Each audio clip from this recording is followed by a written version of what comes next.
Hi everyone, welcome back into the studio. What I'm going to do today is I'm going to start probably do this over 2 videos because I want to teach. Now I know some people write me and say, oh, why don't you keep moving faster, faster. I love to teach. I've been a teacher for almost 40 years. I love to teach. I like to teach you guys how to do this. There's nothing that brings me more joy than somebody else that said, I did it, okay? So that's what I like to do. So I want to do some teaching. But we're going to paint. I have some commissions that are coming up, and a lot of people are asking me to go back and do some more dog portraits and other portraits and stuff. And so it's been a little over a year since I've painted one, so I'm going to add one back to the channel here. This is a beautiful yellow lab. Picture actually comes from Adobe Photostock from Germany, actually. And I have yellow labs. You can see them out behind me all the time. And I've used my live models of my yellow labs all the time in filming. And I've had some great times painting the girls out in the field and you know, also doing portraits of them. But I'm going to use this one. I just love this guy. I love the coloring on him. Look at this deep violet that comes. I hope the camera can pick that up. That deep violet that comes down here onto the side. And a little bit of the sky, some of the background. I like it. I want to be able to work with that. I will on the second one when I'm refining my my model. I will bring it up into the big TV like you sent me do before, the big 42-inch monitor. So I will be bringing that in and doing that as well. Because it just helps me with get a better color. Sometimes I use my little tablet, and I might use that this time, but we'll see. I just want to show you guys some of the stuff to do. Okay, this is a 16 by 20. It's 16 inches, 20 inches this way. I like to use a wood panel. This is a 1/4-inch wood panel that you see me use before. I prep it with 1 coat of the canvas prep medium, sanded it with 180 grit sandpaper. And then I do my sketching on. A lot of people say, what do you sketch with? I use these. These are contractor's pencils. And I like them because when I sketch with those and I do the line, they don't smear. And, you know, some of the other softer lead pencils you get, you can get some smearing. So I use that. Those of you that are new to painting, I always, because this is how I started out for years, and sometimes on a real complicated one, I go back to it too. I use the clear acetate, and what you do with the clear acetate, you get this from like Dick Blick, and you can just lay it right over the subject there, and you take a permanent marker, and you make a mark, and it shows up, see? And then you can always lay your clear acetate over your subject later on, and if something has come off, maybe an eye got too high or eyelid got too low or something like that, you can use the clear acetate to make sure that your painting is going right along what your drawing should be. Especially if you're a young artist and you haven't learned the skills yet of the drawing and stuff. You can still do beautiful paintings. You just make sure that you take an accurate, and that's so important, the accuracy of the drawing. And so I like to use a grid method. I use that a lot on this one. I do something different. I have a square, which I don't have out in front of me, and I lay it up, and I use that square to help me make reference marks all the way across. And then I use a set of calipers. And the calipers, you know, so if I am comparing right here like that, the point of the eye to the point of the eye, it'll go right to there. And then I can show right there that that is exactly the same right there. So I like to do that as well. I use the calipers also during the painting sometimes. If I say, okay, the width of the ear here got a little long, and I can come back over and check the width of the ear. It's a quick way to check if you're doing a drawing. So I do like the calipers, and I got a couple sets of them here to do different kinds of marks and stuff. And then I put in some shadow marks here, and you know where I'm going to be putting some shadows, and we're going to get going. Okay, my colors here, this is my standard palette. The one color that I did add out is the Heritage Raw Sienna this time. This is a beautiful Raw Sienna pigment that comes from Australia, and it's a beautiful tone. And when I looked at that, some of that deeper tone in here, I said, boy, that's that violet and Raw Sienna. And so I put Raw Sienna out to be there. But the rest of the colors are all listed in the in the video description below. These are the Heritage Multimedia acrylics. This is the only thing I use. These are acrylics that I designed 16 years ago, and we've been making them ever since. And you know, you can find all the links for purchase them either on our line store or over on the Amazon in the video description below. And if you have any kinds of questions, just hit that question right down below, and we'll be happy to answer for them, okay? All right, with that, cameras are running. I feel sometimes like Star Trek. I got 3 monitors here showing what the 3 cameras are doing, what you guys are seeing to make sure everything works. So I got to make sure all of them are running, and we're off. Oh, one other thing. I do wash my hands. See this stuff that's on here? I do wash my hands. My hands are not dirty. I was out working the day before yesterday out on the building putting up a new siding, and I decided to use this really new super powerful exterior glue, the PL3000, and I used that. One of the boards slipped and my hand hit it, and now I can't get it off my hand. I have tried everything to get it off my hand, and I can't get it off my hand. It's going to have to wear off. So my hands aren't dirty. They just got a little glue on them from a project I was working on the building. Okay, so let's get going here, okay? Now, you know, before I've showed you where I've come in with some of the shadows. I'm going to come in with some of the shadows again and just kind of set some of the tones. But then I'm going to do something I always tell you about, and I haven't really done. I'm going to go in and I'm going to focus in on the eyes. It's a technique that, you know, some wildlife painters use that say that you get those eyes in there and you get that down, then you build the rest of the painting around it. And I don't normally do that. I want to do that this time and see with you, see if that's something that we really enjoy, okay? So let's try that. But first, let's just come in and we're going to move in some of the deeper tones. And we're going to be basically painting this for light and dark. And this is why I love this one. So we'll pick out some lighter tones and, you know, then some darker tones. Basically on him, we could maybe pick out 3 tones. One right in here, which is the darker shadow tone. One that's right up in here, which is the mid, excuse me, the mid, excuse me, the mid tone. And then one right up here, which is the lighter tone. We'll set those. They're not have to be perfect. We'll just set those. That'll give us a light to dark of the painting. And then we'll go in and start working some of the details. So let's do that first. I'm going to take an old number 10, a little bit of extender. I use an extender not for anything other than I like how it slides on the board, especially if I'm doing a larger painting. I'm going to take some of this raw sienna and a little bit of this. First, I'm going to try the quinacridone, but I bet you it's going to be that going down into that red violet here, getting it slightly darker. The beautiful labs, when I've painted them before, is I always have this tone, and then I add, I will make a darker tone, shadow tone, which is my blue burnt sienna over here, and I'll walk this color, this real super dark. I don't want to go this dark. This real super dark, I'll walk this into this other tone.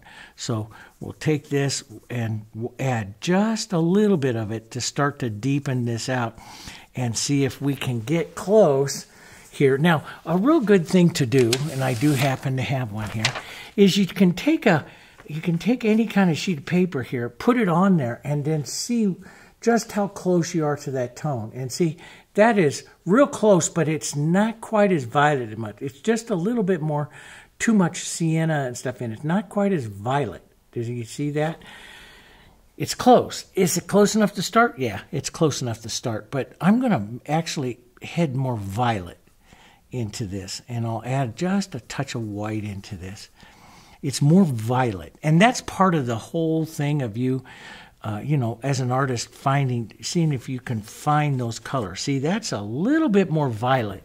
Let's see how close that is in there. That's much closer. Still a little more violet.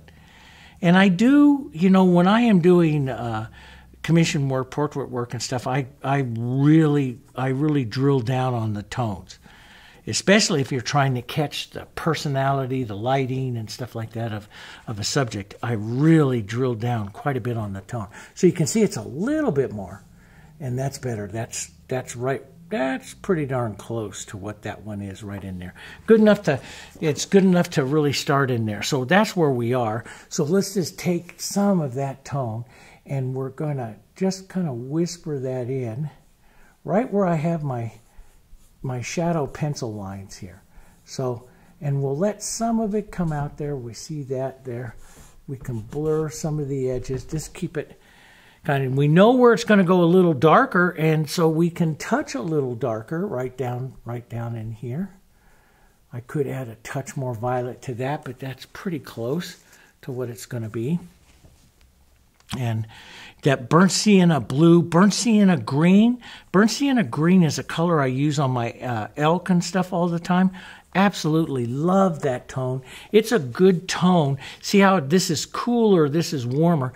This is a beautiful tone for coming out of a shadow area. So, you know, there's a lot of things, and I was thinking, do I paint this lab with you guys? Or there's another video I want to do with you where I show the rock and a rose, and I've done it in my class for decades. And I show that the concept of broken color, that is so important. Broken color is what takes your art to the next level. And so what is broken color? Broken color means that you just don't go shadow and light. Is you step through different hues of color as you're coming out of a shadow area, coming out of a light area. And so like when I'm coming out of this deeper, cooler violet area, I'll just pinch wipe my brush here. When I'm coming out of that, and then I'll warm up as I head to something. Sometimes a shadow will be warmer. Sometimes, you know, the light or the light color is warmer. Well, a lot of times the light color is warmer. But I will start to warm that up a bit. And that variation that you see between the cooler, that and right there, that's called broken color, you see. And then when I go in and paint the final, I might take some of that violet tone right over that and get an interplay of basically the warmer yellowish tone or reddish tone to the violet tone, all the way over to what we're going to do down here to the real violet, to a greenish yellow or something over on that side. So we're going to be playing a lot of these tones. But the broken color, basically the value, the lightness and darkness of the color stays pretty consistent. Okay, you can vary it a little bit, but not a tremendous amount. Okay, let's keep going. And I told you I wanted to do a lot of teaching on this. I love, that's what I love to do, guys. I love to teach. And so you just got to put up with my talking about it. So I'm going to make a little more violet, just a little bit different. Okay, just a little bit different. It's going to need to be a little more violet, but that's pretty darn close. And so let's just come right into where we think some of those marks will be. Now, when you're reading the subject, the hair, that's why I always, you know, when I start out, a lot of people, when they learn about broken color, or they learn about becoming an artist, I like to start them out with an animal, because the animal is where you can see the direction of the mark, the brush mark. Let's make that just a touch more violet, just a touch here, and just a touch lighter. And you see, you can get away with this with the broken color of all this. You can just try, see, just a touch violet. I'll let some of that other original tone sit in there, and that's a bit closer. It can be a little bit more violet, though, couldn't it? Just a little bit more. It's amazing how sometimes you see some of this stuff, how violet is really, you know, how much violet is really in there, you know. But as I come up onto this side, I am just going to model. Model means just to push some of these colors together without a whole lot of mixing. I'll let these tones, see how you can see how that tone right there is a little bit warmer than this violet tone right there. There's a little fly in here. And you can see that, and I'll be working some of those tones later on as I go, you know, through this guy here. What I'm looking at, what I'm referencing is I'm looking over to see the planes. What do I see in him as I'm applying these planes? The planes of his face and stuff like that here. So, there. Those of you that are, you know, members and stuff of the channel that have the membership and stuff, I'll put the photo and stuff that I use and a few other references and stuff over in the community page. So you'll have that if you want to try some of this or pick out another dog and try some of this.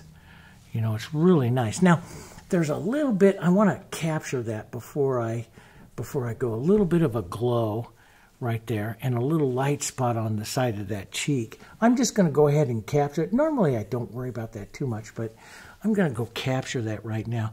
I'm going to go use a little bit of a glowy yellow, a little burnt sienna, a little diarylide, and I'm just going to set that warmer glow in there, probably a little bit lighter, just a touch lighter. You can even touch a bit of Hansa, but I don't want to get it too bright there, just to let myself see. And then sometimes I will just drag. See how that breaks the color? I don't have enough in here to change it too much, but I'll break this and see how it creates kind of a yellowish little glow sometimes through there. That's what I like to do, and that's what gives you the broken color, basically, of the painting here. Now, we'll change that even more. That's just the first look, right? That's just the first look. Let's get down, add a little extender. The extender keeps everything on my palette here a little wet, too, so I don't have to mix too much. But I don't mind mixing. I love to mix. So let's just push some of this in for the side of his face there on his side. He gets a little bit more of a glow or violet coming down this side here. I should actually go to a bigger brush and make it easy. You know, I follow Sargent. Sargent, those of you who've painted with me for a while, we know we follow Sargent. Sargent always said use as large a brush as possible for any of your color passages. And so I really should use a little. Let's go back and put in a couple of bits of dark right where we know they should be, so I don't get too wrapped up in all that violet. We know here on this dewlap here of his mouth, he's going to get a little bit. This is going to come down this side here, a little bit of that dark. Let's go in here and add in his nostrils here. And over here, I love painting the labs. When I was a boy, I had a lab that I would just absolutely love. Then I got into bulldogs, and I had bulldogs for a long time. Let's just blur that out a bit, soften that edge. We'll leave the harder edge up here by there, okay. And I studied, and a lot of people, you know, it's like before I switched to chemistry, I studied for veterinary medicine for several years, and I worked in a veterinary hospital and stuff. And I mean, I always remember those, and I loved treating animals, and now I just love painting them. But yeah, and I remember I'll tell you a quick little story. I remember when I was at the university I went to, and we were taking animal physiology, and Dr. Levine said to us, I always remember him, he said, this is a course that probably 60% of you will not make it through, but if you make it through to the end of the course, I will tell you why penguins' feet don't freeze. You think about it. They stand on ice all day long. Why don't penguins' feet freeze?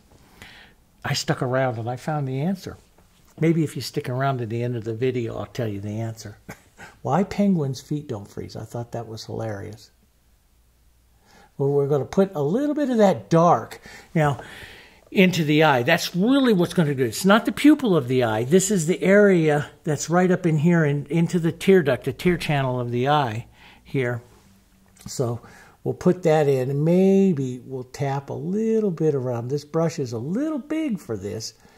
But, you know, you try to do it with as big a brush as possible. That keeps your marks more casual and not precise. You see, if I'm coming in here and I'm doing mark, you can see it right in here. See how you can see those marks? But here, it's all different kind because I'm having to rock and roll my brush a little differently each time. And that top of that eye, that lid line and stuff on top of the eye is what really going to get that expression to this dog. And that's what we got to capture. So, and we're going to want to make sure that that's there. What I do sometimes is, so I have that dark, but I have that dark leaving that area out. And so I just take my finger and I blush it off like that, so a little bit of the light board shows through, and it gives me that softer effect, a little closer to what the eye is going to look like here towards the end. Okay, so let's just put in a little structure. So a little bit of the structure. Let's grab some more yellow here, a little bit of light. We're going to head more towards a medium tone here. Your medium tones are up in your medium values, right? We have our value scale all the time. Get this up around the 6 or so right in here.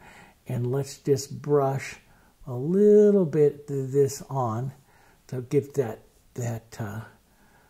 eye socket here. That's the look of the eye socket, just where that socket's going to be. Maybe up over the top of the lid line right there. This is just a real quick look, guys. So we'll push some of that tone in there. Doesn't have to be perfect because we're going to paint the eyes, right? We're going to paint the eyes. That's the goal for today, to get in. Let's put a little bit of this dark around there. Find where we see some of this medium value 6 tone right down here, right?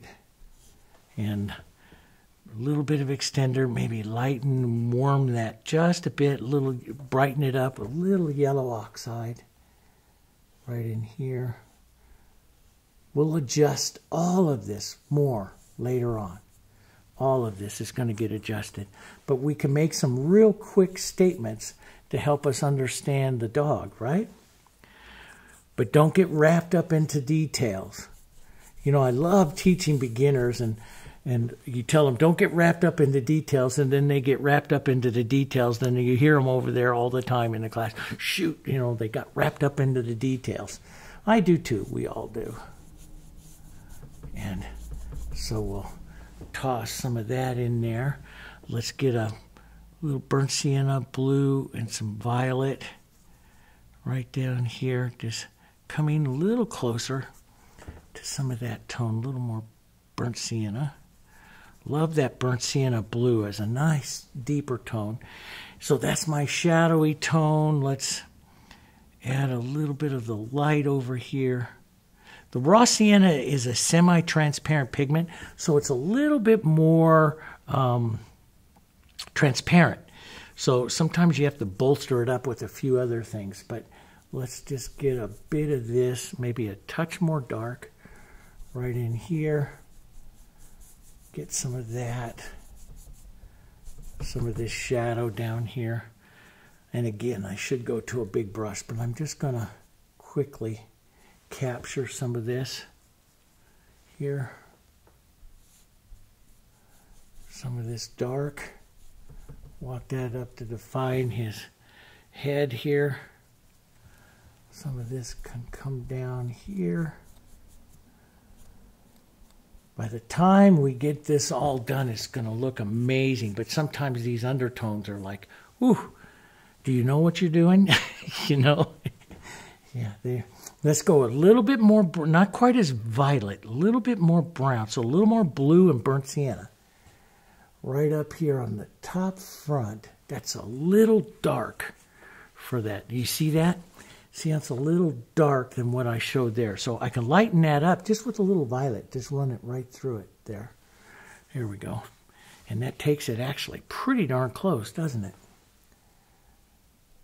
Here we go. We'll just run the edge here. And there we go. We could actually take just a bit of dirty yellow right in there just to say that's where that part of his face is going to go, so we can see those tones. That's got to be a little lighter, doesn't it? Right? But this is where his whiskers are going to go.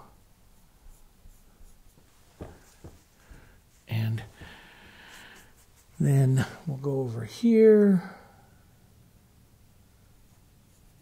Down. Let's get a little bit of that brown right in here. Too dark, so a little bit of that violet here. Here we go. Just a bit of that. We've got to get that lighter out there. Now, that lighter sometimes will not show up until we get a bit of the outside on the, on the background. And I just grew my pattern, so I got to be careful there. Grew my drawing there. So I'll just go back and reset that. That's why, see how that pencil didn't smear? So I ran that through. I can take, see, I can do this. That's why I like that. I can take this and take it back off, and my line is still there. You see? It won't smear. That's why I use those contractor pencils. I like them. I like them for doing that. But there's all kinds. You have to find one that works for you. You have to do some trial and error. Find one that works. We'll paint all of this in the second video. That will get all that beautiful fur movement and stuff. Let's lighten up. Yellow oxide white into some of this. It dirties up really, really well. Clouds up with just a little bit of your gray color. See how it grays here? But we want to get a lighter tone here for the light side of him. And this will dry darker too. So this first will just help us see what it's going to be. And so we'll push some of that in. And it's a little dark, but I'm going to leave it a little dark right now. So I can push in a little more light here. And right up on this side of his face. So I'll get the face up here a little lighter here. Right up there. Okay. And I'll look, you know, they have that big, strong, powerful, squared forehead that I just love. Even my girls have them. It's just beautiful to take pictures of them and stuff. But then we'll pull down a bit. Let's put that real light spot that's going to come right in front of his ear here. Real easy to adjust these tones. And notice how I'm stroking it. You try to find the direction or see if you can establish the direction of his hair. But, you know, you can't always do that. So I don't worry too much about it. But I want to get that light right down here. And again, I'm not worried about softening out or blending out or anything. You can do this. You can blur it out, you know, and create an intermediate tone. But that's not really all important. If you don't, you know, if you're not bothered by the block painting here, this is actually a technique that Sargent used, and it's an alla prima technique.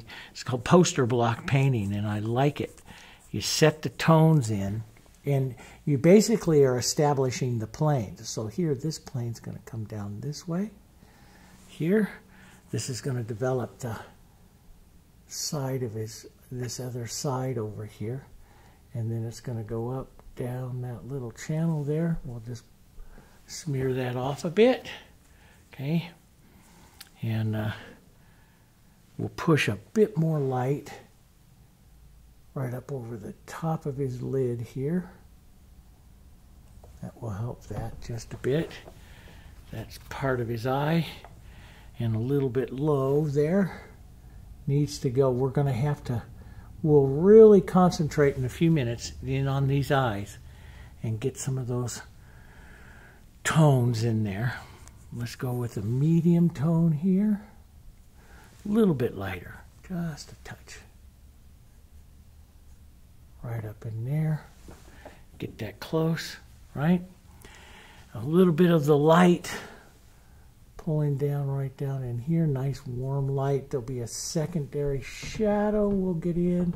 A lot of smaller little shadows we'll get in later, but let's just take a little burnt sienna. So burnt sienna, blue, and raw sienna is a real good lower light down in here. And any combinations of those is going to give you beautiful like looks to broken color. And I can take a minute or two here and just work a couple different tones as I'm poster blocking this in to give a little more interest, especially up and around that eye. It's what I like to do. But yeah, it works really nice. So I'll use a few areas coming out along the edge of that light. This is where you might have that broken color coming. Let's darken that down a bit and a little bit of light too, but gray this up Look at that. Look at that reference photo constantly. And use this too. You know, if you have a hard time seeing a tone, let's check it. So let's see how close I am here. I think I'm going to be a little dark. Yep, I'm a little dark, but see for the top of that nose. And so as I get further and closer along, let's see where I am now. As I get closer in there to that tone, that's on the top of the nose there, could go, now it looked pretty darn close, but acrylic's dry, one value darker. So it should be at the tone or a little lighter, and that's what that one's going to be. That's perfect right there. Could have a hint of a violet in there, so I'll just add just a hint of a violet.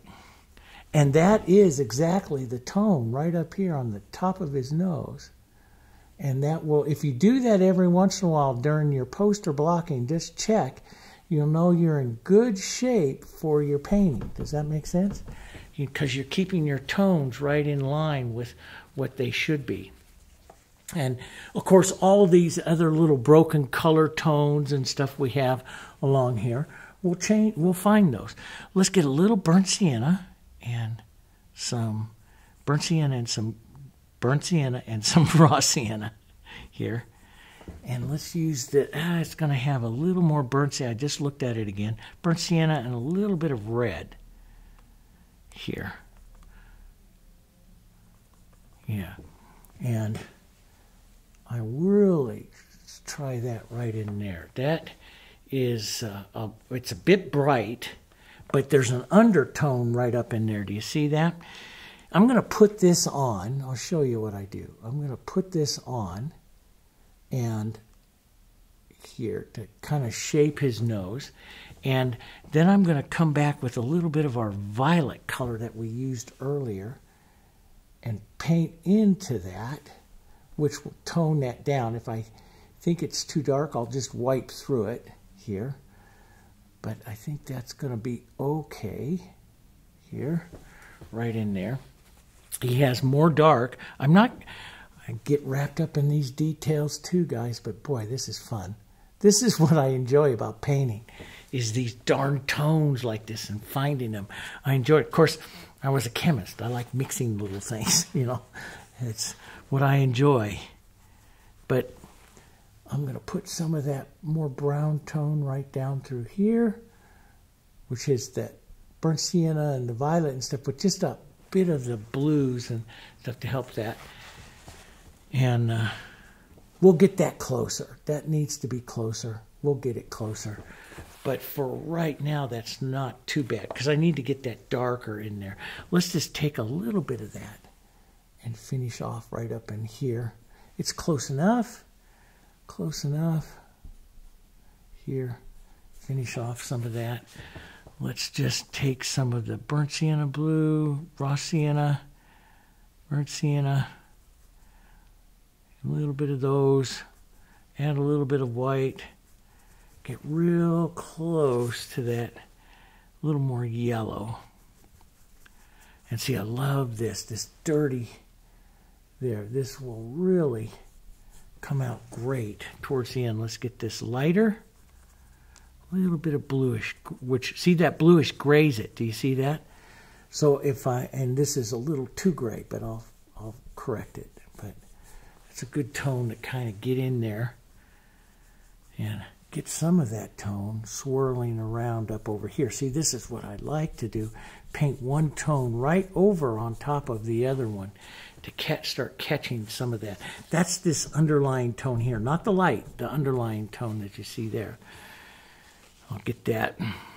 Let's get this a little lighter. This gray, a little bit of the gray, a little lighter right down here. For right now, just to block that in. And we'll take some of that up over here. Here. Here we go. And push that right in there. Now, if you want, you can add some of those other little streaks, a little bit of the burnt sienna and the blue and a little violet here. Add some of the other shadow lines of the ear here. Shadow planes, and this sets that in. So that's a little bit more color detailed than I wanted to do at this level, but that's what I like to do with all of my subjects as I'm poster blocking them in. I like to work those tones and work around and set my light and dark and set with it, you know, so I got the light and shade, and this is reading just a touch too violet for here, so I could come back in and fix some of that. As a matter of fact, let me put that paper away there, and let me go over to my 3/4 inch brush. Now you see the other thing that I'm doing when I'm poster blocking with this, and when I do with a lot of Alla Prima, I don't even have any water here on my palette here. No, not even a bucket of water. Sometimes I'll clean it, you know, there, but most of the time when I paint like this, I won't. And, you know, it's just a way that I like to do of painting a dirty brush. Now, there's a lot of artists, a lot of them, that will disagree with me in painting it with a dirty brush. But I like to do that because I get a better mix of the colors, you know. But some of them say, you know, especially towards the end, I will agree with them. Towards the end, you know, you want to have a more clarity to some of your colors, especially if you want to have a nice spark and contrast. You have to clean your brush. Or what some of them says is you paint with like 6 different brushes. And you don't even like to clean the brush. You paint with like 6 different brushes. So let's take a little bit of the blue, a little of the burnt sienna. We'll create that more grayed tone. We'll add some extender to it. Now, see, this is completely dry. This is what I like about the acrylics. And I can just lay this tone over that one right there and get that just a little closer. It is still just it's not blue enough. Does that make sense there? Do you see that? It's not blue-violet enough. So let's just add a little bit more.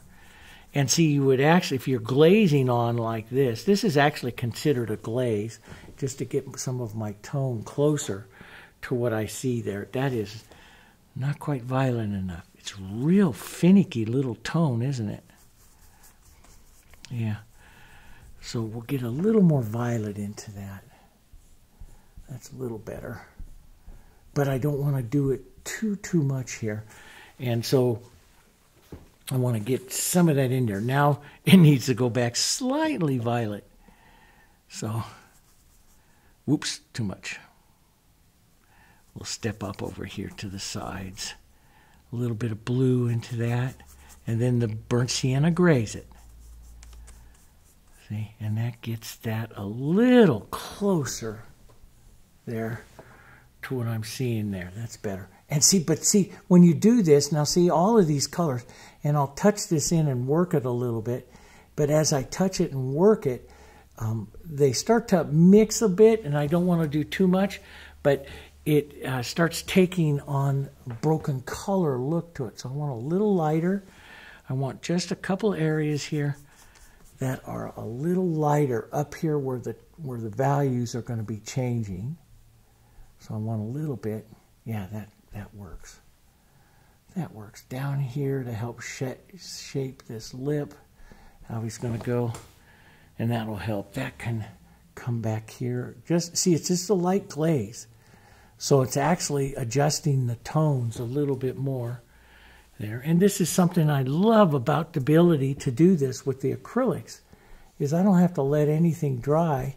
I can come back here and adjust my painting with these colors just right now.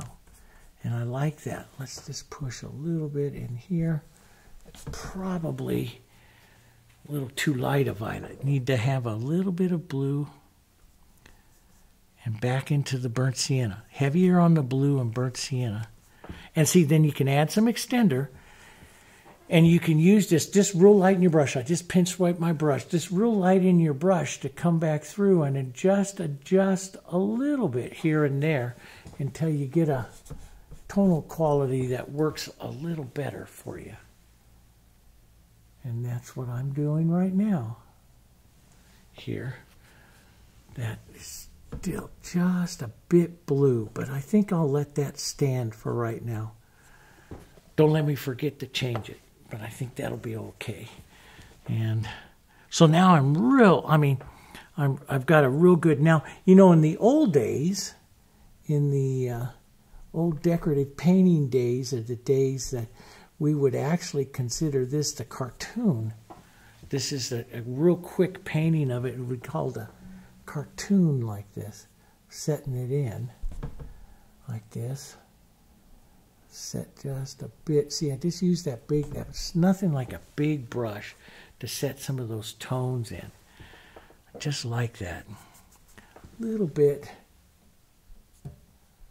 here, there. It just sets that fit. Now, but more than anything else, we're really set up for the eyes. Let's take, though, just a bit of this, and let's just loosen up this painting over here a bit. I want to keep a casual edge to this painting, and because it's what I like to do, it's the impressionism of it. I like to keep those casual edges. So wherever I can, I add those edges. Now, I don't have any water out here, so I'm just going to poke my brush into some extender and set it down, and it'll be fine. And now what we're going to do is we're going to come in and we're going to work these eyes a bit, okay? And I'm going to start dark and work to the light. And, you know, which is opposite what I did with my career when I started many years ago. We worked the lights and finally added the shadows. But I'm going to come in here with some blue. I'm going to go to a small. This is a smaller number 4 filbert, Fusion filbert. I like this. Sometimes you see me go to the synthetics, but I will, in synthetics, if I really want to draw an edge, and I'll start out a lot of times with the fusions. The fusions are a softer brush. They keep a softer edge to it. The synthetics, if I want to draw more of an edge, or I get more into the portraiture of it, getting the set. Now I use this, a lot in the old days we called this like a maul stick, and I just hit my table there. And I'm going to come in here though, and I'm going to specifically apply some of the darkest tone that I see in and around that eye. Where do I see that? Up along his lid line right here. Okay? And I'm going to work these eyes several times, guys. Several times. Some of this dark is going to come right up over here, but I'm going to use more of a tapping motion, not a line. I don't want to draw a line because a line would be too precise. Does that make sense? And it'll make them look starry. So what I do is I come in and just tap smaller marks around. I will make that shape, but I won't go whoop like that. That'll make them too starry. Okay? So let's get just a bit of that right in here. And the small little marks, guys, make the difference here. So they really do. Okay? Now, let's come back out. More burnt sienna. I might even add a little open medium. Open medium will do this. See how it makes it slightly transparent? I'm going to add a little burnt sienna and a little raw sienna. Slightly more transparent, but it's going to slow the drying time down here too. And I'm going to work to bring that out of his eye socket there, his hair, out of his eye socket here. Okay. And let's get that a little warmer on the edge. I like to, not only do I look at the depth of the shadow, but I look at the transition to the light.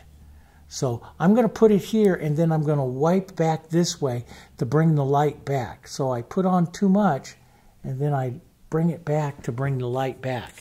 That's the way I like to do it.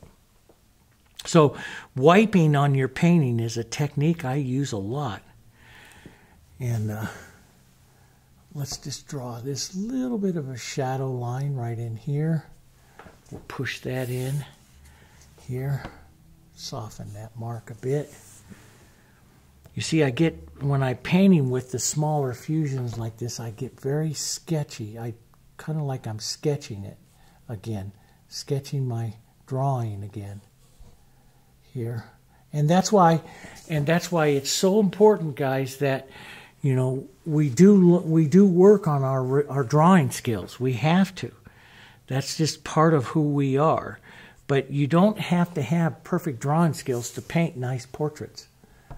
Nice things. We can work on that. That's a skill that we can develop. I'm going to put the underneath this light hair here is the rolling of that upper lid on top, and we will just indicate that here with a little bit of shadow. I'm going to pull that off just a bit, okay? And I want to get that upper channel here. This line is going to be so important later on because it sets, and that's just a touch too green. It sets, which means too much blue and yellow, right? So put some burnt sienna in it. Warm it up. And this will set the expression. This line is so important. It's the expression of his face. So we're going to want to really be careful here as we put this in. It's going to set that expression. And this line where it clips the top part of the eye and everything there is going to be really important. Very, very important. We'll put that shadow, that rolling shadow, up over onto this side of his eye over there. Wipe that down just a bit. Okay.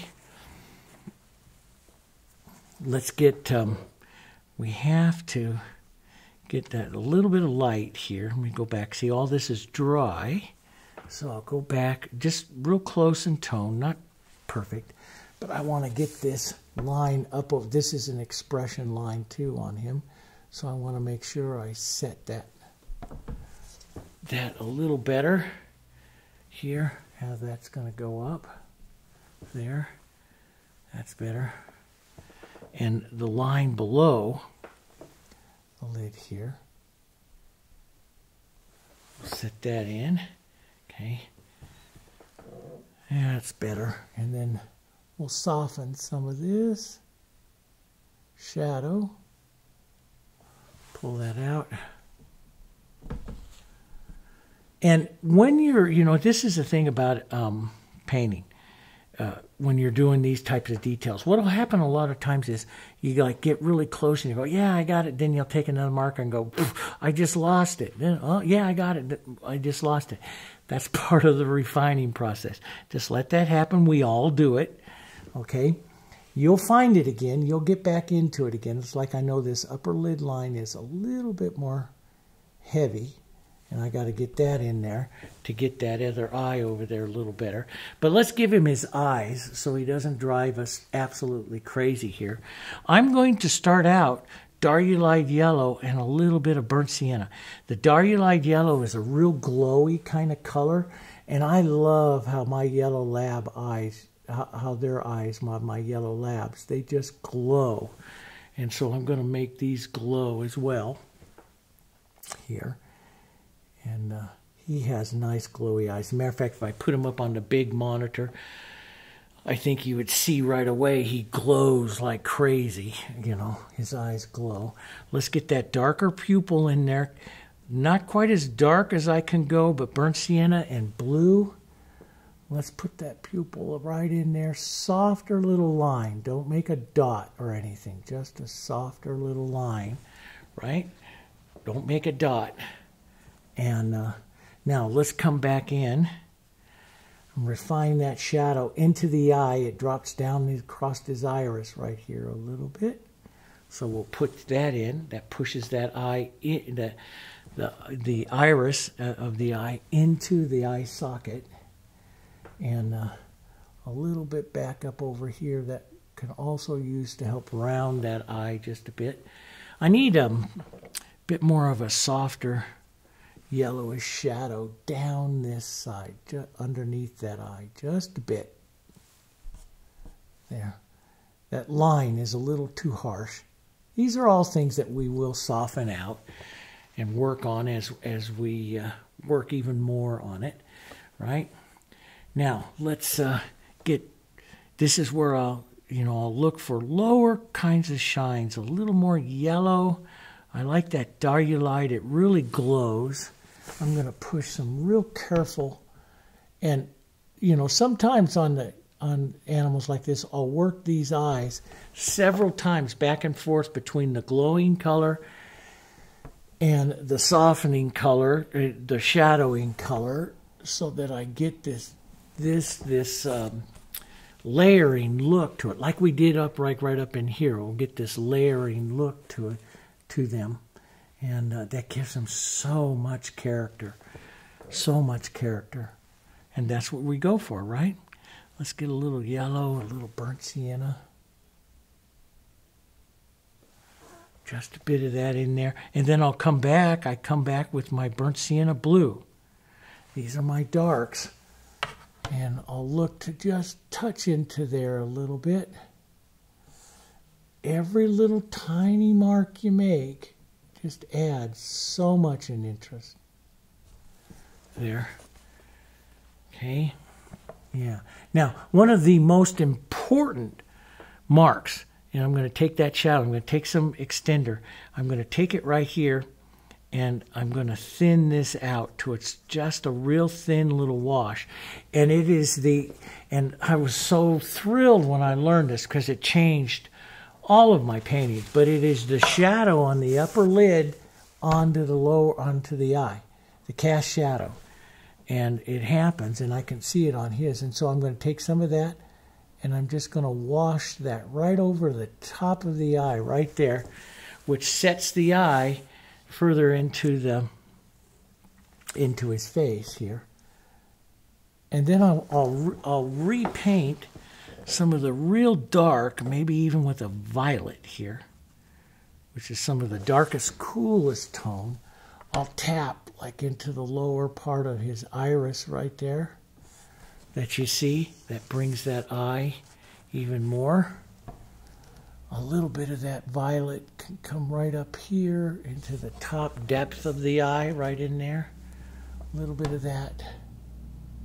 Just little marks. Little marks there, right? We'll fix all of this other stuff, but that works so well. Let's take some burnt sienna and some yellow right into that violet. And we'll thin it out. Oh, look, yeah, kind of almost a little reddish. Let's restate this again. Right up underneath there. A little bit more of a shadow. A little bit of the line here. There we go. A little bit. Let's get some of the light. Let's go back up here to light. Yellow oxide and white and some of that raw sienna. Let's get some of that light. I will eventually pull these down to make the little hairs that you see going across him as well right in there. But we'll push some of that tone right in there to build that. That's a little lighter up on top here. Right up there. That's kind of neat. Right? Really light over on this one. Right up there. There we go. And let's take some of that little softer. And so if it's too yellow, you reach over here, you grab some of your burnt sienna blue. That's your gray, right? Too yellow, add a little bit of the gray. Too much blue will start at the green, and then you have to get over there towards your burnt sienna. Does that make sense? Because burnt sienna is almost a complement of the green. So add. So this is what I'm going to be doing a lot, is this small little finite work in and around that eye there to bring some of this light and stuff to it, this life. Let's put a little bit more right in here. See, and you can see that stroke, and then over that undertone there, that's going to look pretty good. Let's build this light right here. A little bit of sparks. A little, because remember, this is all hair, so you can leave little marks around that eye, right? Now, I usually don't, well, let me put in this. Then I'll go tell you what I usually don't do. But, okay, let's put in this. Little more shadow that I see. So now my eye, and one reason why I don't always like painting this way, like we're taking the eye way out of position for the rest of the painting. And one of the reasons why I don't like I see why artists do it, but I don't like doing it because it takes the painting out of what we call out of perspective. In other words, I like to build layers down, and slowly refine. And then what happens is I start to narrow my vision down to smaller details. So at first I'm looking at the overall painting. And then after I look at the painting, then as I start to look at details here, I'm looking at details everywhere else around the painting.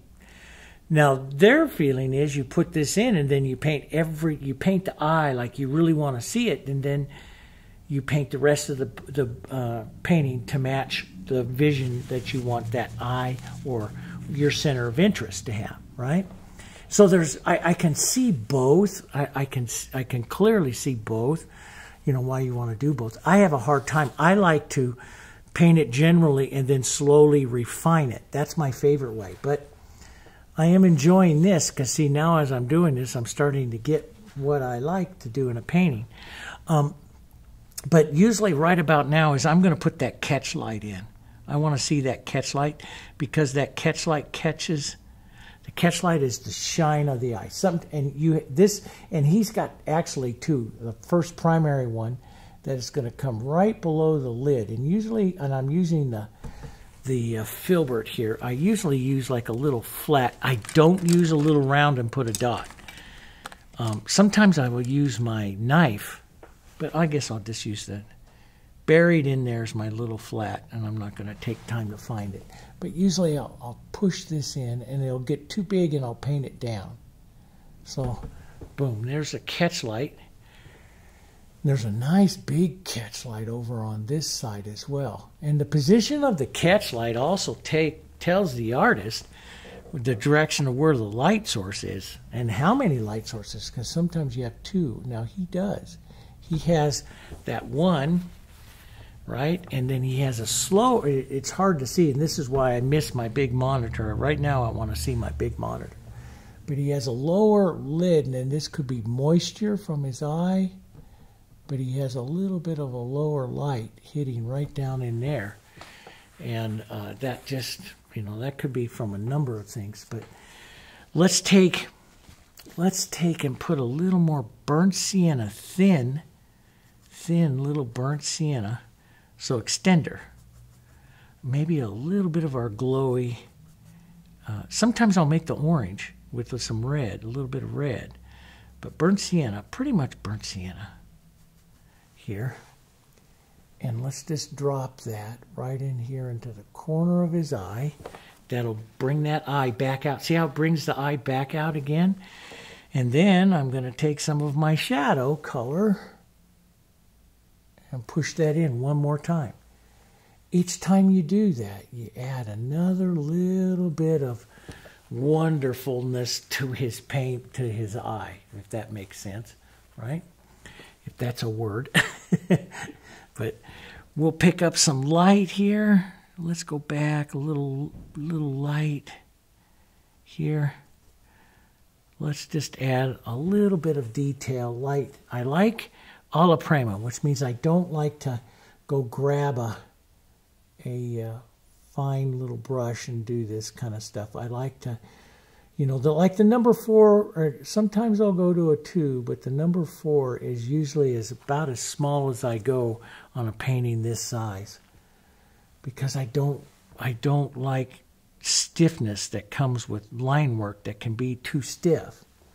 So let's just pop in a little bit of this here.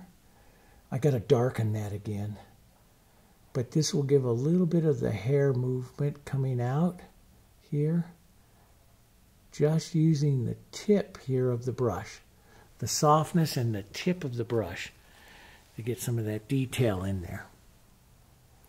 And Yeah, and if I want that to, which I do, want that to go more gray, burnt sienna and blue, right? That's your graying tone to this tone. And let's just let some of that could go a touch lighter.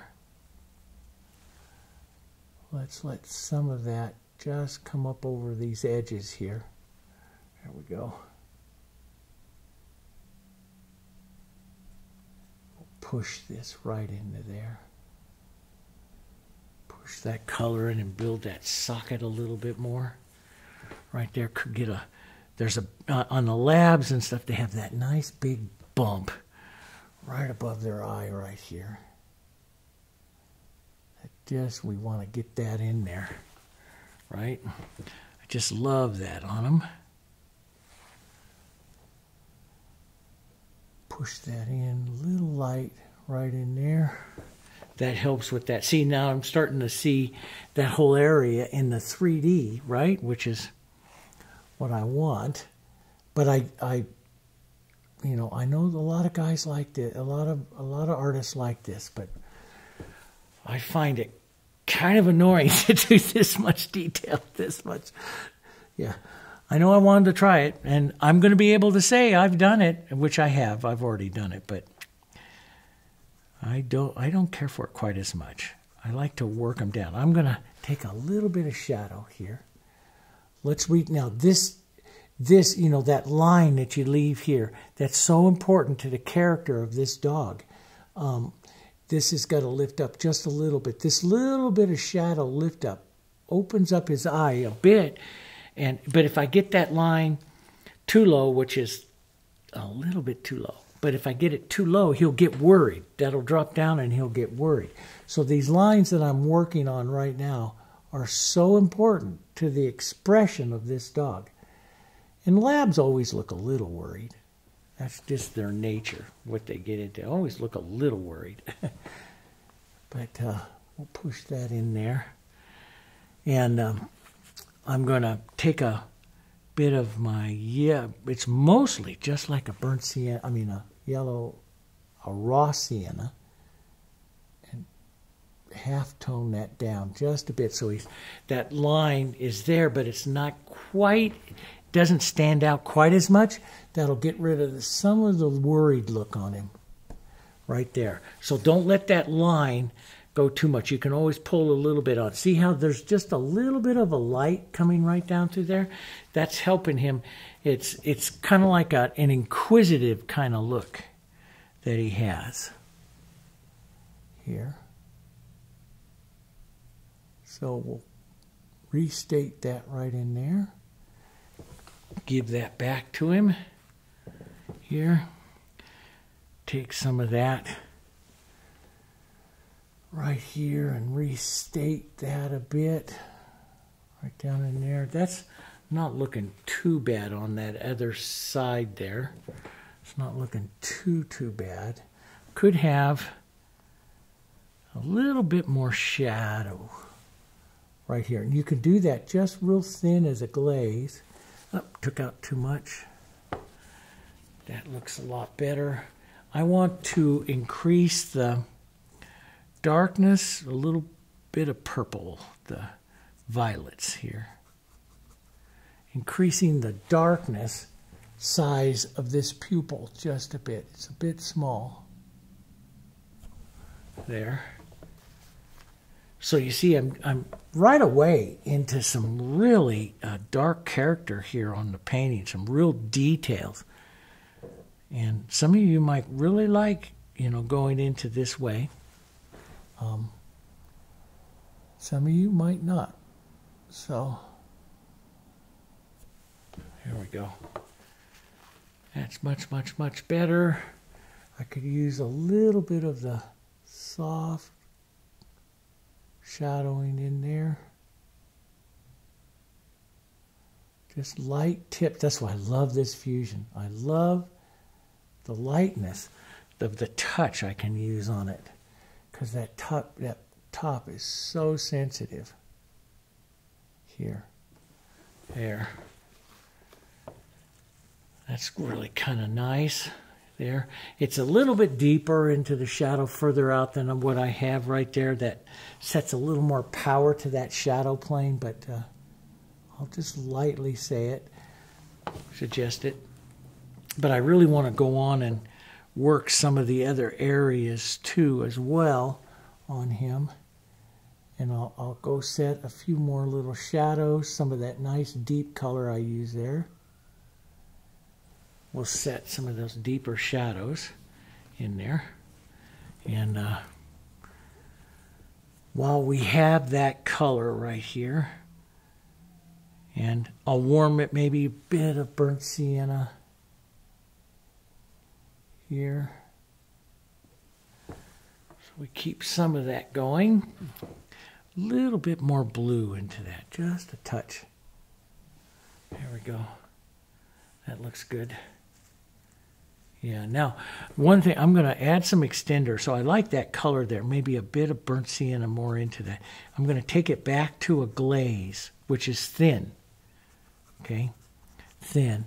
And this right up in here is just a touch tacky, so I have to be careful. But very, very light, just pull that. It's almost like his tear duct channel here. Out just a bit more. And I'm going to reset that light back in there. A little more burnt sienna. Let's just find a nice burnt sienna. Raw sienna and burnt sienna. Right? And a bit of white. Find that value that's right in that mid-plane area there. That's pretty good. And that softens that exchange between that light and dark. And I should pull the light. Let's add some light.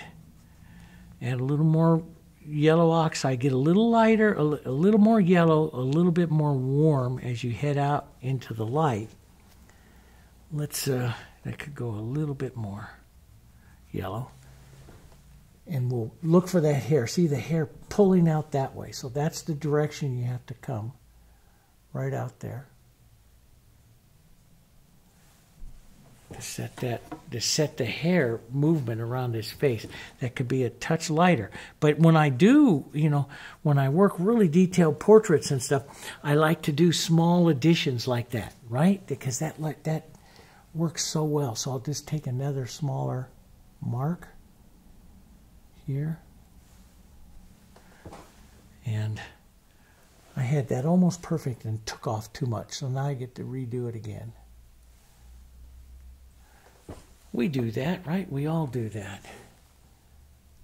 Let's just add a little bit of that in there, right? Yep. And yeah, so there's grayer tones right up in here, almost greenish type of tones right up in through here, violety green tones. And, so as we move away from the eye, we can start looking at that. But see, if I'm really going to do an accurate, there's almost like a little warmer orangey kind of tone right in there in the corner of his eye. Now, that is what separates, like a premier portraiture artist, from just an artist that just does beautiful paintings, but is to look for those little things. Now, the question becomes, how much do you accent that color? And so I like to try. So you take like the orange that we have here, and I'll take it up to a brighter color, thin it out just a little bit.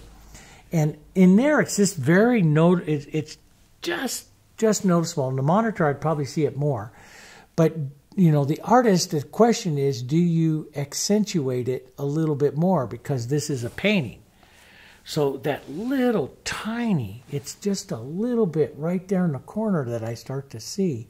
And that's what happens when you start to focus down. You start to pick out some of these other little tones. And I like that. I'm not used to doing that this far into paint, or this soon into the painting. But there's a lot of artists that do this way. And so, got to give it a try, right? We're here to learn, to try here.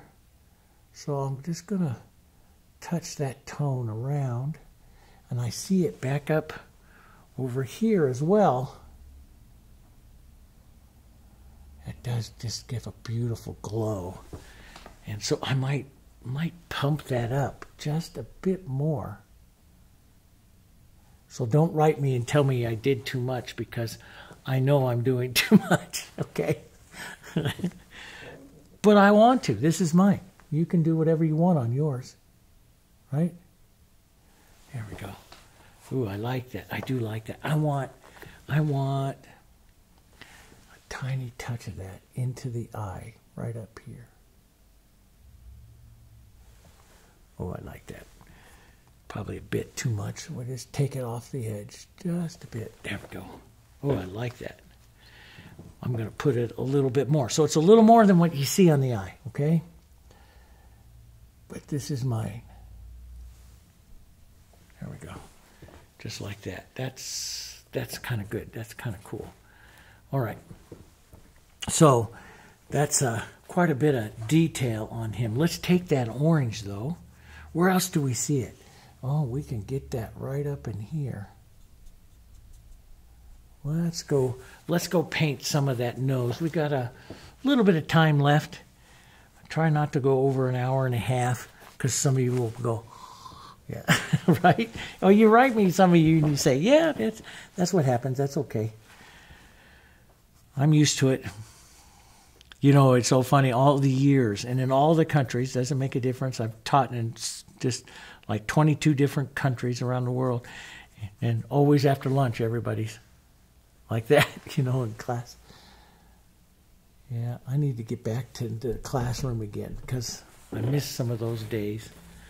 Let's get some of that burnt sienna blue. So we're real orange on that side, burnt sienna blue here, and a little bit of violet on that back side. Burnt sienna blue and some violets here on that back side, right? I'm going to add a little extender. You could use open medium too, but I want to build that color a little bit here. Model that around. Modeling around means I'm just taking the brush and walking it around through there. I don't want this nose to be super smooth. Even though it looks a little bit smoother, I don't want it to be super, super smooth. Don't want to blend it down. I like brush movements. That's the alla prima that I really like, is the brush movements and stuff. Let's take some of that. That worked really well. Let's take some of that down here into the front of his nose, right? Now, let's go back over here to the orange. Let's get some burnt sienna, maybe a little red, a little bit of this, more of a slightly different orange. Let me see, a little more, maybe a brighter. Yeah, I look for a lot of times the color is brighter. If it's brighter, I go this way. If it's more toned, I go that way. Does that make sense? Okay. So I want this just a touch brighter right in here, lighter and brighter. Let's see, that is really close here. And I'll just move this color in, tapping it in here. I call that modeling together. I don't want to move it too much because they'll blend. I like to keep I don't like to blend. I like to keep the modeling nature of the colors so that you get this highs and lows through it. Okay. Now, the problem is, as I'm going to build, I'm going to add just a little bit of orange right down in here. As I go to build the lights on top of this, whites are very opaque, and so they can take out, if you're not careful, some of that modeling nature that is in your color. So you got to be kind of careful. So I'm going to mix this up here, a little bit of white, and I want to be careful not to play around in it too much, because it'll take out everything that I do, because that's the nature of white. But I'm going to lighten it up a bit here, and I'll pick up a bit more, and we'll tap that along the front. Now, I'm going to do this nose again. I already know I am, because I'm close, but I'm not where I want to be. But see, I don't try to make it perfect the first time through. But I'm close. I'm closer to where I was. And but I'm not where I want to be with it, so I'll do it again. And I can take some of this a little darker right here, or slightly lighter right here, and put that light edge of the nose right there that he's got right there. And he's got this nice, beautiful shadow underneath it. So before we finish any of that, we have to get that shadow, which actually does a lot of the drawing of his nose underneath there on that side. Let's get some of this shadow. Here I am using this real small brush, and I'm really kind of enjoying it. I did several years of paintings and studying the Sargent technique, where I read once where Sargent said, John Singer Sargent said, you use your brush as a paint. He always subscribed to using as large a brush as possible, but he also said, use your brush like a pencil, sketching. So I did several years of just really using smaller brushes more as a sketching techniques like this, you know, in painting. And I really enjoyed those looks that I developed in those years. And now I'm slightly different again. So where am I going to be in another few years? I don't know. I will be here, though, painting with you guys. I'm never going to give this up because I love this. I'm going to put that. I don't remember what it's called on the dog. Yeah.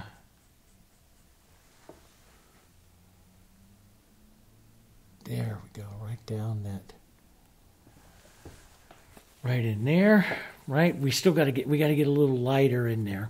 And the nose is not quite reading flat enough on that front. It's okay. We'll take care of that right up over here. Some of these edges, though, I don't worry about too much because I know I'm going to be coming back with the background, and which means I'm going to work my edges again when I use that background in there. So, you know, I don't get wrapped up for too long in those edges,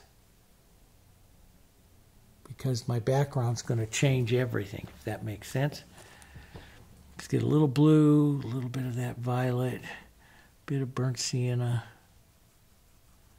into that. I hit some more extra extender there. So, but this, you know, this is interesting painting it up like this. I mean, it's worth a good look at, guys, if some of you want to try painting so much more detail into it right away, you know. Yeah, I got to do some more work on the front plane there. That's not wide enough down here. Got a little bit of work to do there. So we have to make a mark down this way to widen up that nose. That widens the nose. We have to have that mark here round up just a bit there. So I'm looking at the planes. I need more of a plane right here. Right down this side. On that nose. And that nice shadow, again, little deeper shadow right here. Right there. That's better. Not perfect, but that's better. Let's get a little blue, violet, burnt sienna, that nice deep shadow color. Let's put a little bit more in there. Right up in there. And then we'll let that start coming out of that area there. That's better. And see, all of that, and you know, one of the reasons why I like a slow evolution of color is that, so that puts on, and you can see what that dark color changed everything on the nose, started lighting up the whole nose. Because they do that, because of those of you who've studied color theory with me, what is that called? Simultaneous contrast, right? One of the things that bites artists all the time, the simultaneous contrast. And so that's why I like paintings in an evolution through the whole painting, because as I change one color, it's going to change the look of several colors in the painting. So I don't always like jumping in like this, you know. But we're going to be able to say when this is all done, we did it. So this is a good way to try, right? I'm going to bring up the flatness of that nose right there a bit more. And then we'll deepen that little shadow right there. There we go. Right down this fulcrum here. And that's better. Now that, I want to go, let's see, I got to shape, where I have this dark, let me shape this nostril up a bit more. It's almost like a little comma stroke of a nostril. Well, that's what it is on the dog. So it's going to come down and then it's going to slide up underneath there just a bit. Here. So, yeah, that's better. Not perfect, but better. But I so love doing this. There's something that I love doing about just working the tones and figuring it out. And you will make mistakes, but you can fix everything, right? It's just paint. Don't get discouraged. It's just paint. And slowly change your eye into being able to see what it is, right? So let's put a little extender in that brush and we'll put that down to the side. We'll go back. Let's go back to our tin here for a little bit. And we'll work on some other colors. Let's bring some of this gray so we don't waste paint. Let's bring that violety gray right back up here to the front. Let's add some yellows right to it over here. And let's get back now. As I come with this next layer and paint, I don't always try to have exactly the same color as I did before. That's the broken color of it. So I'm going to put this on. I'm going to see just how close I am into that ballpark. See, I'm a little darker, but I'm in the ballpark of that tone, so that's not bad, right? So I might just use that right in there and tap and pull some of that right up by that nose, right? Tap and pull some of that right down over that other shadow. That puts that edge in there. Now, the good rule is as you lighten, you warm. So we'll come over here, we'll add a little more light, and so you can see the difference. I'm going lighter and it's going more yellow. Does that make sense? It's getting warmer, right? Got too much paint in my brush. I'm going to wipe some of that out. And let's come back and just add a little bit of that in there, right? Little mark or two.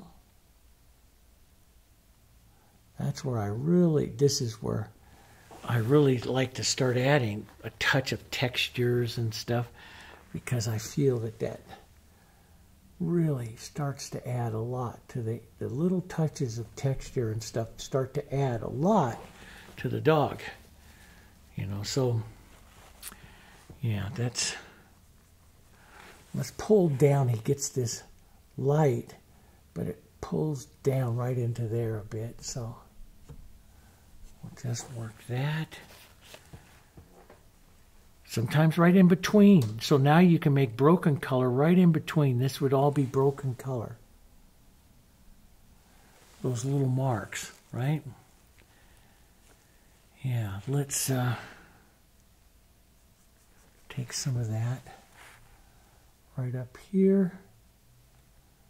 A little yellowish. We'll come back with some more light color on there. There. Let's go a little lighter. Now, at any time, see, I leave this kind of chunky, you know, light, chunky. You can see the tones, you know, poster blockish. But you can start blending it out a little bit. Just lift the pressure on your brush if you want it smoother. And then drag it with your finger and stuff. And you can start blending some of this out. So see, I can just drag a little bit of that over it here. And I'll create the other little, what we paint halftones. I like to go in and specifically mix the halftones. That's what I like to do. But, you know, it's, I like to have those the changes of the tones in my paintings. But you can do it with a mix too. Just work your brush a little more in the area and it'll mix down, blend down. Let's add another look of this tone, a little bit of shadow in there. So I head back up towards that little violety shadow there. Work that color a bit right there. See? And I really want to capture that real nice, beautiful light. I don't want to get rid of that orange, but that beautiful light, that's the upper lid here on him. Here. Isn't he fun? You know, this is, boom, that upper lid, and leave that brush mark and stuff there. I love that. And that lid line comes down, just a bit of a mark there. That's nice. Let's put this mark right up in here underneath this eye a bit. Brings that light right there where it should be. There we go. Just like that. Yeah, see, he's all kind of chunky in through there, but you can start taking some of these mid-tones, which are the half tones or the broken color, and you can start stroking over and working them, softening out a bit more, and taking some of this light, working through there.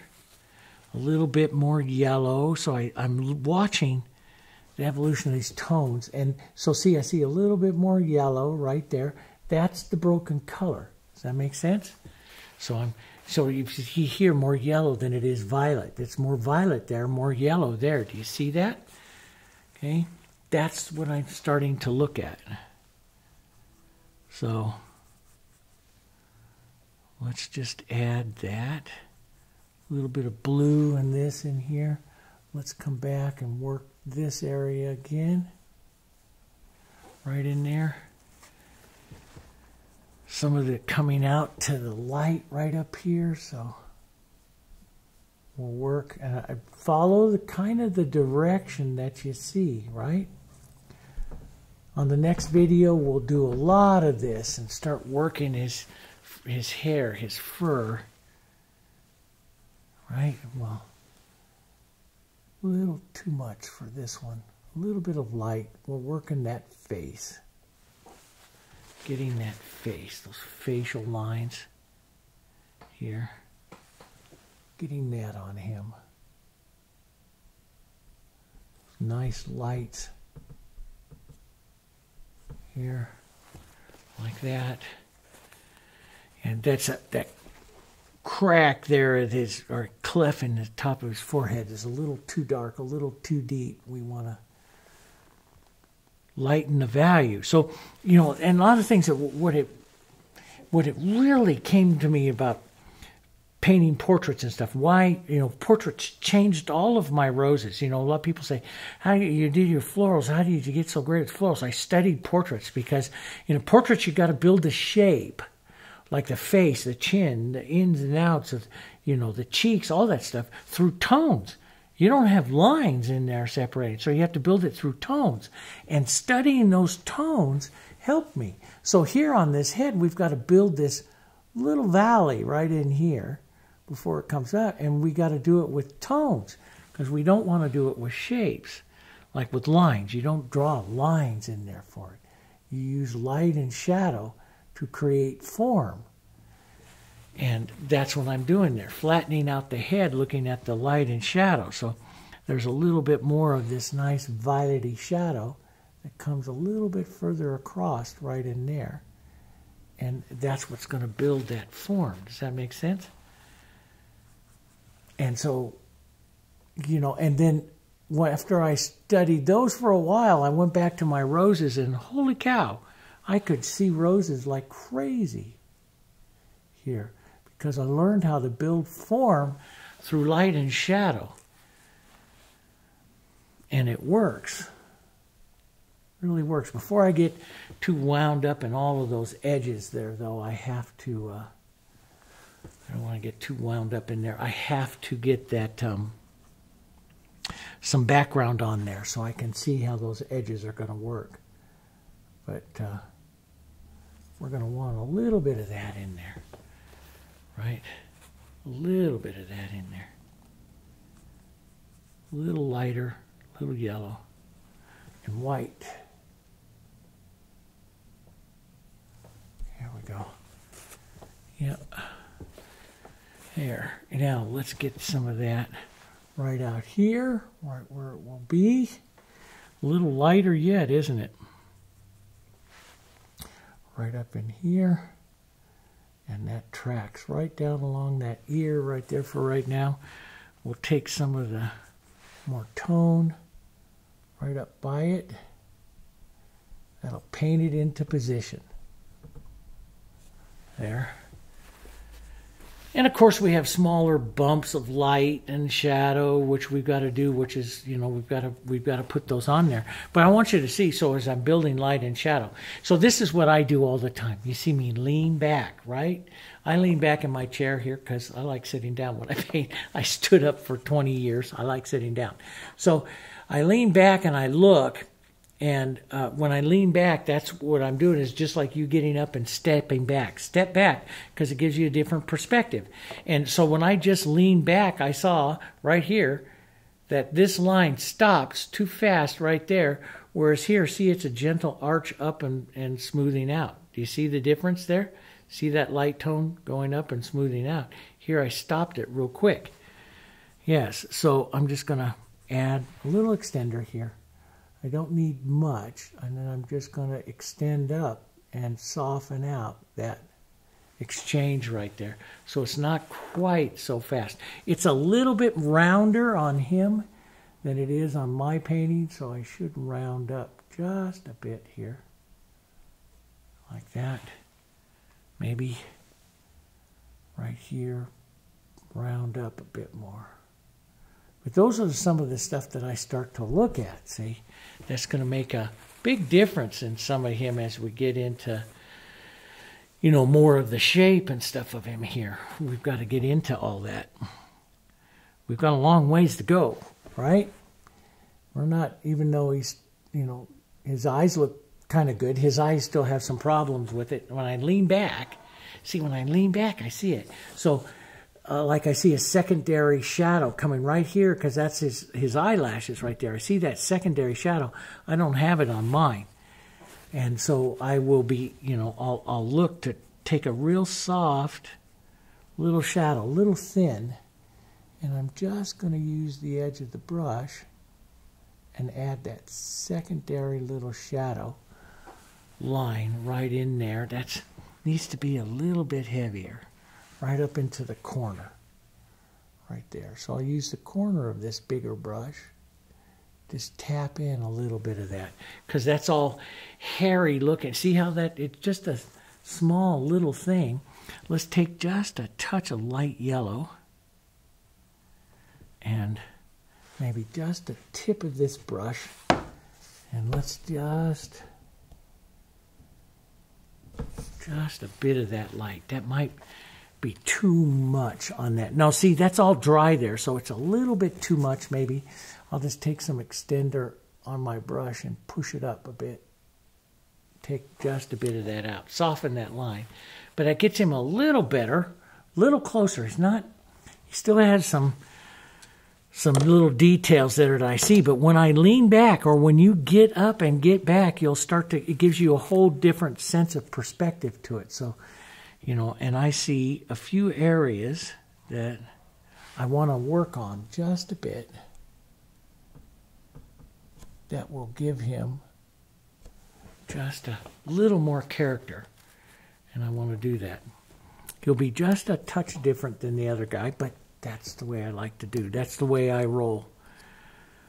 And so let's go back, and we're out of time basically, almost. So real quick, and then we'll pick it up on the next one. Take a little yellow, a little bit of my violet here.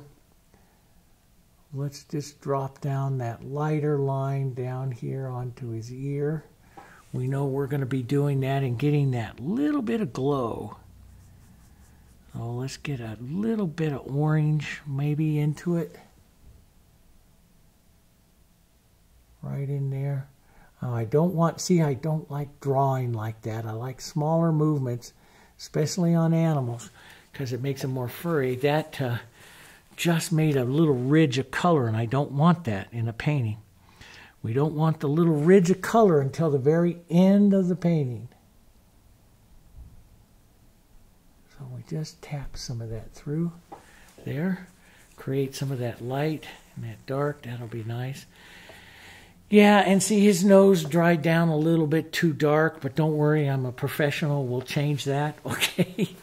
But that's just what we do. We get close, and then we'll change it up. Let's put a little violet in some of this, right? Let's get some of that, a little more violet right in there. That could be a little bit more violet, right? A little bit more violet. Too much violet. More yellows. More yellows here. There we go. So get that tone a little bit closer. Needs a bit more violet now towards that front shadow side. So we'll do that. And then I'm about out of time. Here, a little more violet. Here. But I've gotten closer, you know. I mean, it's not a bad start. You know, if I had my druthers, I don't care for this way quite as much, but it's fun to try new things. Let's bring this out a bit. There we go. Fun to try new things. Let's deepen so we have that nice deep shadow. Let's deepen this right in here. Come off here a bit.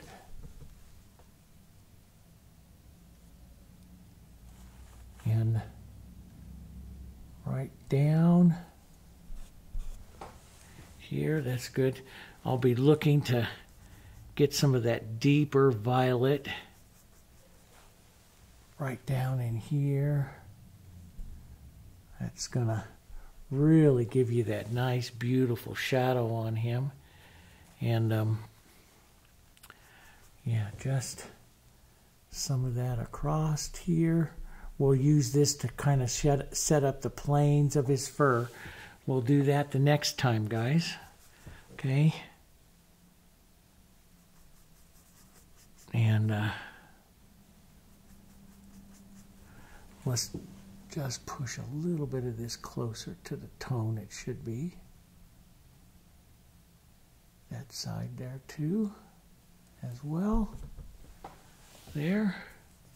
It's a little closer to the tone. Let's get that, reestablish that light across the front, like we should have right in here. Let's reestablish that. That'll take him a little closer so he looks like, so you have a bit of an idea that I know what I'm doing.